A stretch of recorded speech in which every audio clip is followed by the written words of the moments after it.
जय ओबीसी, जय Bhim. SC ST OBC एकता जिंदाबाद। साथियों, आज हम लोग बात करेंगे डॉक्टर भीमराव अंबेडकर बाबा साहब की कि ओबीसी के लिए उनका कितना बड़ा योगदान है और ओबीसी समाज ऐसा लग रहा है कि कहीं ना कहीं उनके जो योगदान है उससे अज्ञानता का शिकार है या उसे भुलवाया गया है। आपको मैं बताना चाहता हूं कि जो आज ओबीसी का हक हिस्सा आप पा रहे हो, थोड़ा बहुत भी जो मिल रहा है, सांस लेने के लिए मिल रहा है, वह महान बाबा साहब भीमराव अंबेडकर की ही देन है। आपसे हम बताना चाहते हैं कि जो संविधान में आर्टिकल 340 है, जो 15(4) है, जो 16(4) है, वह बाबा साहब भीमराव अंबेडकर की ही देन है, जिससे आज ओबीसी समाज को जो 27% का आरक्षण का अधिकार कहीं न कहीं कम या अधिक मिला हुआ है, वो एकमात्र उन्हीं की देन है। और बाबा साहब भीमराव अंबेडकर ने ओबीसी समाज के लिए कितनी बड़ी कुर्बानी दी, आप कितने लोग जानते हो, बताओ आपको मैं बताना चाहता हूं कि बाबा साहब भीमराव अंबेडकर ने इसी आर्टिकल 340 को पूर्ण रूप से लागू कराने के लिए, 16(4) को लागू कराने के लिए, 15(4) को लागू कराने के लिए, आपके हक अधिकार के लिए ही उन्होंने, जब उनकी बातों को मुट्ठी भर लोगों ने नहीं माना तो उन्होंने अपने कानून मंत्री के पद से और कांग्रेस से इस्तीफा देने का काम किया था। हे मेरे ओबीसी समाज के लोगों, बाबा साहब अंबेडकर को आप जरूर पढ़ो। वो केवल दलितों के मसीहा नहीं थे, वह केवल अनुसूचित जाति जनजातियों के मसीहा नहीं थे, वह ओबीसी समाज के लिए जितनी बड़ी कुर्बानी उन्होंने दिया, शायद उतनी बड़ी कुर्बानी दलित समाज के लिए भी उन्होंने दिया। तो हे ओबीसी समाज के लोगों, आज हम लोग 60% हैं, और अगर हम अपने SC ST भाइयों को, दलित भाइयों को भी साथ ले लेते हैं तो हमारी आबादी 85% से ऊपर की होती है। परंतु विडंबना देखिए, 85% होने के बाद भी आज हमारा रिप्रेजेंटेशन कितना कम है सरकारी विभागों में और उच्च स्तरीय पदों पर। आपको बताना चाहते हैं कि किस तरीके से आपको बांट दिया गया। तमाम दलित समाज के संगठनों के अध्यक्षों ने, प्रमुखों ने मुझसे कहा, कालीशंकर यदुवंशी जी, आप अपने ओबीसी समाज को एकजुट करो, क्योंकि हम जो हमारा दलित समाज है वो तो एकजुट है, मगर आप ओबीसी के लोग कहीं ना कहीं बिखर गए हो। आज आपको बांट करके मुट्ठी भर लोग राज करने का काम कर रहे हैं। हमें भी उनकी बातें कहीं ना कहीं सही लगी, क्योंकि डिवाइड एंड रूल हो रहा है। आज हम पिछड़ी जातियों को आपस में लड़ा करके मुट्ठी भर लोग आज संसद में भी कब्जा किए हुए हैं, विधानसभाओं में भी कब्जा किए हुए हैं। जो हमारा रिप्रेजेंटेशन होना चाहिए, जहां से कानून बनता है, वहां तो हम साहब है ही नहीं। एक वानगी भर है, चाहे वो सुप्रीम कोर्ट हो।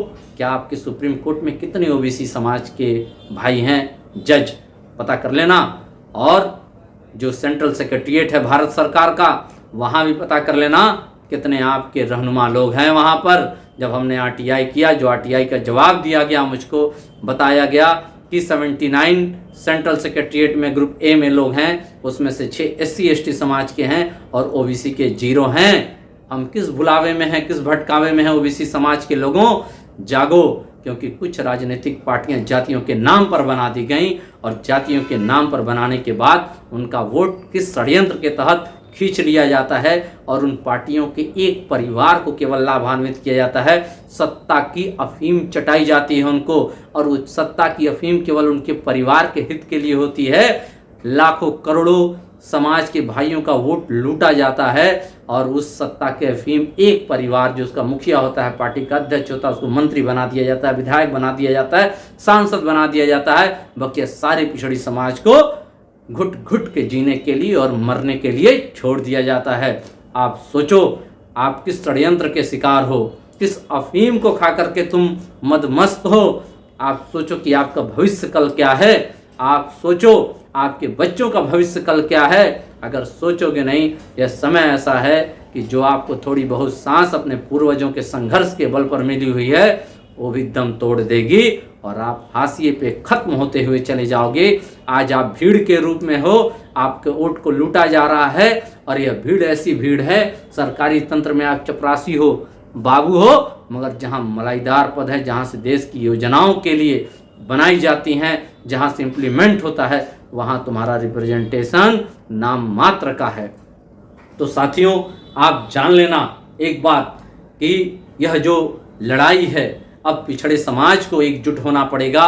और इसी उद्देश्य के साथ 8 अक्टूबर 2023 दिन रविवार को उत्तर प्रदेश के जनपद गोरखपुर में स्थित क्रांतिकारी धरती, ऐतिहासिक धरती चौरी चौरा, जो अपने पिछड़े और दलितों के आंदोलन के कारण जानी जाती है, वहाँ पर जो रामलीला मैदान है नई बाजार रोड पर, माइधिया पोखरी उस स्थान का नाम है, वहाँ पर देश भर की पिछड़ी जातियाँ मिल करके अपना एक महासंगम आयोजित कर रही हैं, जिसका नाम राष्ट्रीय पिछड़ी जाति महासंगम रखा गया है। और आप सभी भाइयों से आग्रह करते हैं, देश भर के पिछड़ी जातियों के लोगों से, कि आपको एक मौका है नई ओबीसी क्रांति छेड़ने का, जो चौरी चौरा से 8 अक्टूबर को शुरू होने जा रही है। तो हे मेरे ओबीसी समाज के भाइयों, आपका क्रांतिकारी अभिवादन करते हुए हाथ जोड़ करके विनम्र निवेदन और आग्रह करते हैं कि एक दिन का समय अपना निकाल करके अपने हक, अपने हकूक और अपने भविष्य और अपने बच्चों के भविष्य के लिए और अपनी अस्तित्व को बचाने के लिए आप चौरी चौरा की क्रांतिकारी धरती पर 8 अक्टूबर पर पहुंच करके ऐतिहासिक आगाज करने का काम करें। इसी निवेदन के साथ हम चाहेंगे कि जो हमारा आपसी भेदभाव है उसको मिटाने का हम काम करें और उसको मिटा करके अपने हाथ में राजनीतिक शक्ति लेने का काम करें। और जो हमारा राइट ऑफ रिप्रेजेंटेशन है, जैसा कहते हैं ओबीसी ने बांधी गांठ पिछड़े पावे 100 में 60, जिसकी जितनी आबादी उसकी उतनी हिस्सेदारी संकल्प के साथ चौरी चौरा 8 अक्टूबर पर पहुंचने का काम करें। जय ओबीसी, जय भीम।